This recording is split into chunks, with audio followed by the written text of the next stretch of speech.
Hello, fellow remote workers, or as I like to call us, accidental remote workers. Did your company recently tell you that your return to in-office work would be delayed? Date unknown? You know, for some people this is great and they love the routine of working at home. But for many people this is a very disconcerting and upsetting time.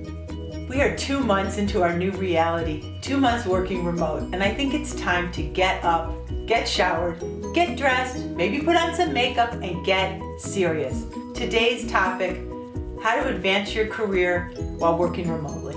A few principles to consider. Communicate, be present, demonstrate leadership, find ways to develop new skills, and acknowledge others and say thank you. Communicate. Communication is a key factor whether you're working remote or in the office. Touch base with your team.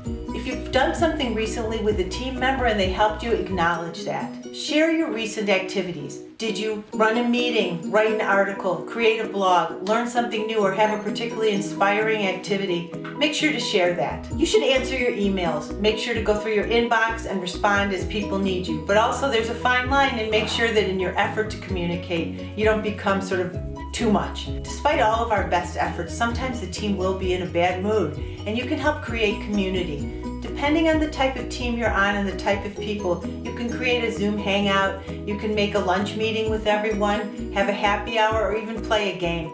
In our office, we have a shared line of thought around something people are reading or their favorite exercise to do during quarantine, anything that works with your group. But communicate both socially and professionally to help create community and continue to develop yourself as a member of the team. Be present. Make sure to keep your video on. I know you some days have an urge to just keep the video off, stay in your pajamas, and do your meetings from bed. Don't do it. Keep the video on, and people like to see you. It's important for your profile, and people will be more engaged with you if they can see you. Take your phone, put it down, turn off the email. Do not multitask during meetings. If you're distracted, it will show. Demonstrate leadership. There are many ways to informally demonstrate leadership. Be aware of what's going on with your company and with the people around you. Does someone need help with a project, with a technology, or are they just feeling isolated? Any kind of outreach can mean a lot and can do a lot for you longer term. Identify ways to gain new skills. You don't need to solve every problem yourself. You can reach out and speak to colleagues and gain new insights. That way you can learn things that you hadn't thought about before, and you can also open the channel of communication. You may be able to help a colleague and show yourself as a subject matter expert in some area where they need it. Volunteering for projects is another great way to gain new skills. Right now there's a big focus on enhancing the customer experience, and every company is trying to figure out new ways and best new practices. You can join a team, ideally a cross-functional team, where new things are being tried and developed. You'll be able to build your network, gain skills, and meet people across the company who you wouldn't have known otherwise. Think of it as an opportunity for a mini internship right from your home. Appreciate others and make sure to say thank you.